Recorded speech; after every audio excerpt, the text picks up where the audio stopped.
Supreme কোর্টের একজন আইনজীবী আমাদের রাজ্যের মুখ্যমন্ত্রীর বিরুদ্ধে এফআইআর লস করেছেন। রিসেন্টলি যে নতুন আইন হয়েছে সেই আইনে যে কোনো জায়গায়, যে কোনো থানায়, সারা ভারতবর্ষের যে কোনো জায়গায় দাঁড়িয়ে আপনি এফআইআর করতে পারবেন।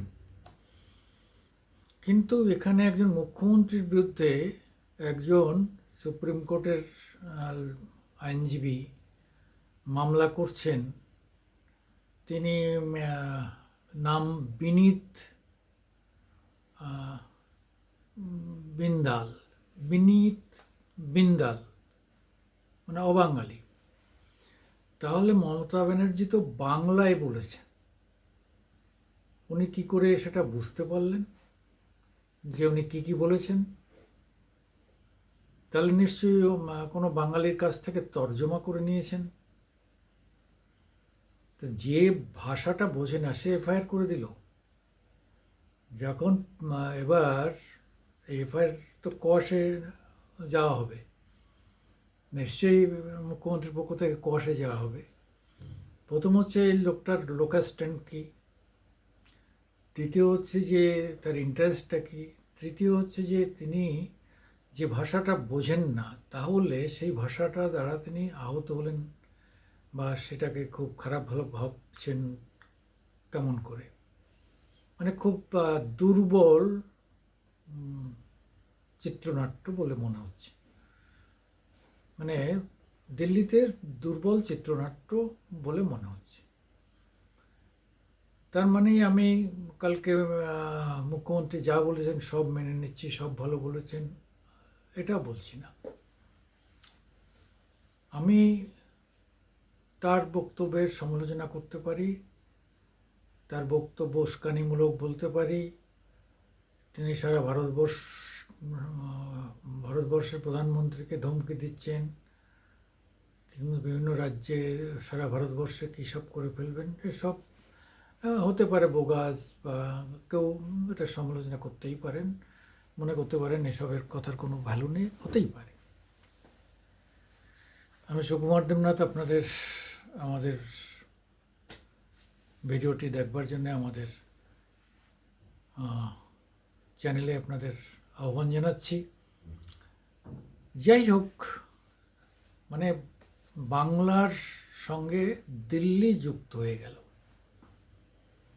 ঘটনা আরজি করের খুবই খারাপ ঘটনা, মর্মন্তুদ ঘটনা, মর্মান্তিক ঘটনা। এটা হওয়া উচিত ছিল না। সবই শুনলাম। 52 বছর আগে কোন একজন নার্সকে গলায় চেন বেঁধে মেরে ফেলার চেষ্টা হয়েছিল, অনেক সেসব কথাও শুনলাম। ঘটনা ঘটতেই পারে, কিন্তু ঘটনা ঘটা উচিত নয়।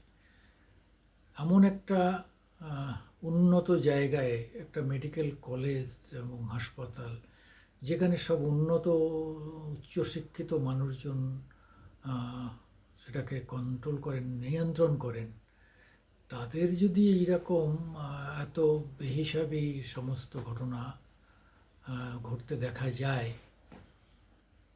আজকে সুপারকে সিবিআই কেন ধরছে না? সিবিআই কেন এত তার টালবাহানা করছে? উপেন বিশ্বাস বলছিলেন, প্রাক্তন সিবিআই কর্তা, যে বলছিলেন যে সহজে সিবিআই কাউকে গ্রেপ্তার করে না। তারা বারবার তাদের ডাকে, তাদের কাছ থেকে ইন্টারোগেশন করে সমস্ত নিয়ে টিয়ে টোটাল সমস্তটা কমপ্লিট হওয়ার পরে পরপর ধরে ঢুকিয়ে দিয়ে বেশ চার্জশিট দিয়ে দিল, এইরকম একটা কথা শুনতে পাওয়া যায়।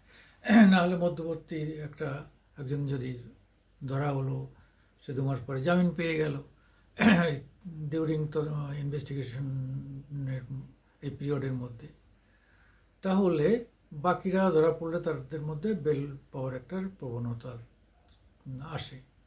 এমনি পিএমএল ব্যাপার হলে আলাদা। এখন এটা তো পিএমএল এ আসবে না, এটা তো মার্ডার কেস। পিএমএল হলে অনেকভাবে আটকে দেওয়া যায়, কিন্তু তো মার্ডার কেস প্রমাণ করতে হবে।